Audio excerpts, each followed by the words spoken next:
Yan guys, kape tayo. Yan, sarap lang magkape. Yan, nakasama natin yung katabi natin yung ating mabait at napaka-sweet na ibon. Isang ibon na kakatil na si Bruno. Bruno! Bruno! Bruno! Bruno! Kamot ulo, kamot! Kamot ulo, Bruno! Bruno! Kamot ulo! Kamot ulo! Halika na! Halika na! Yan guys, oh. Kamot ulo. Pagka yan.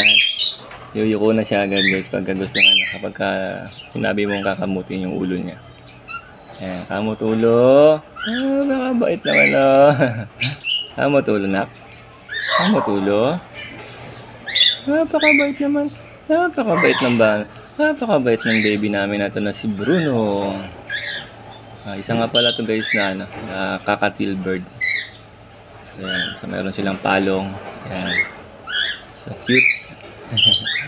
Ayan, napakalambing nito. Tuloy nag-ano to guys eh. Marunong na yung magsalita ng wiw-wiw. And then pip-pip. Peekaboo. Ayan guys. Ayan. Sumisikol din yan. Ayan natin siya dyan. Ayan, sige na. Ayan, yun, kamot. Siya na lang kumamat ng ulo niya. Ayan guys. Ayan. For cute. Ayan, si Bruno. Ayan, habang nagkakape tayo. Ayan.